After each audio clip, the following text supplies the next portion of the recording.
I was always interested of creating my own sounds, even though I didn't have any equipment except for a tape recorder and a turntable, and then I started making loops.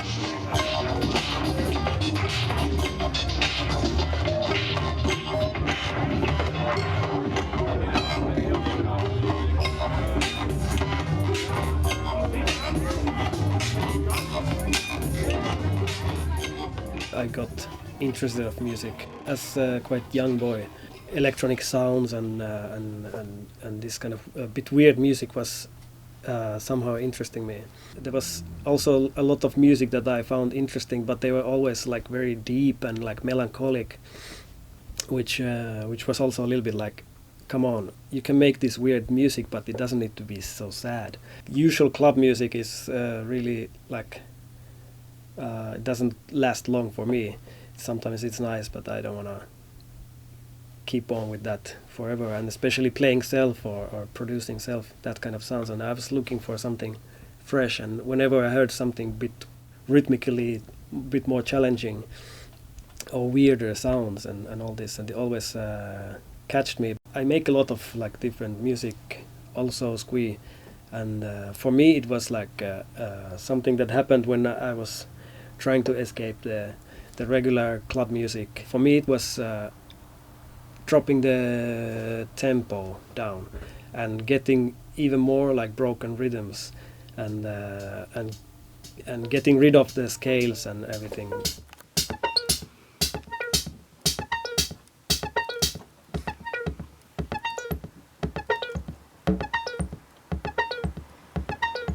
Yeah, there we have the nice melody.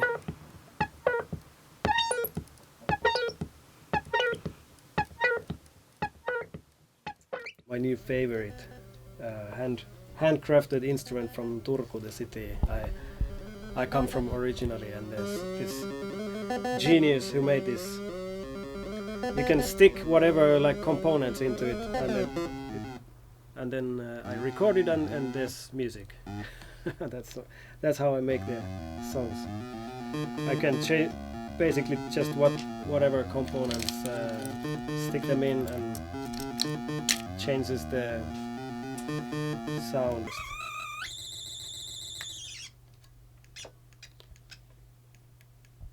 There it is. It's a lot of fun because you never get the same sound twice.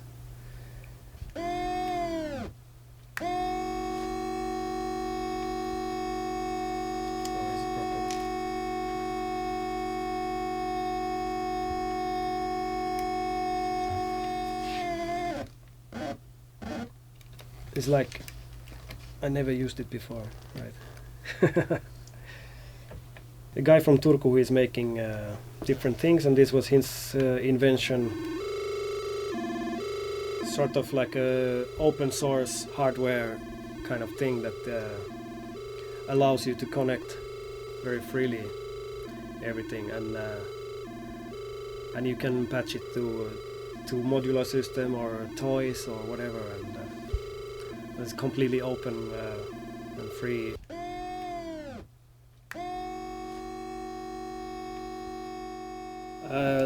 Right at the moment when I produce tracks, I usually I only like concentrate on the like the details of the sound, like very specifically, and that's the hardest part I think in making music, to get some like small bits good. I'm not like perfectionist. I really like the dirty and nasty things in music, but somehow like I can work with a small loop for a long time. I don't think of the arrangement, or I don't think of melodies or anything. I just or it's about the melodies maybe, but like some very like small bits of the music. Skweee, the name, it's is kind of like just describing word how it sounds like. My friend Daniel Savio from Stockholm, he was saying that he's squeezing out the sound of his one synthesizer that he was using a lot. I was like very just like he had only this one instrument really, and he had to squeeze everything to get the music out.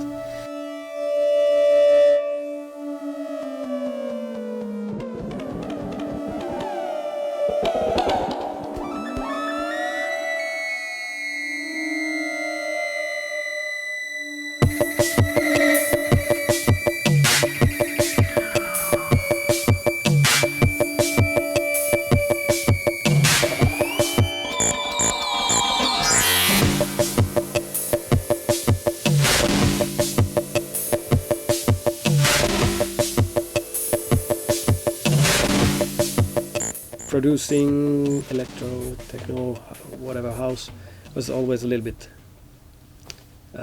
limited with the rules and so on. What I felt like with finding new sounds, and then I got into these weird things. Doesn't need to be Skweee necessarily, but a lot of like a little bit outside the regular electronic music for clubs. I felt it was more interesting in many ways to make it or to listen to it or to dance to it. One thing I can say that I'm not really like listening to lyrics almost ever.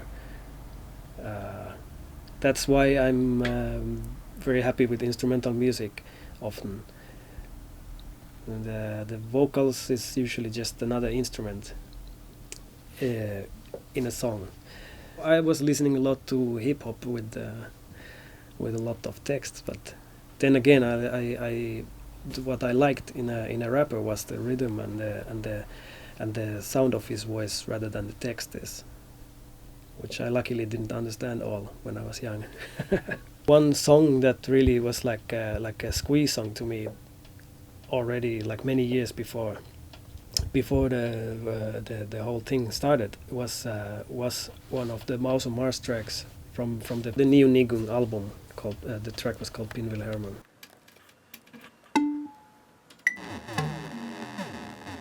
When you have the rules like it's like this, then it starts to fight against itself quite soon. I'm sort of like trying to find my way out from Skweee now again. So it's but it's not so easy.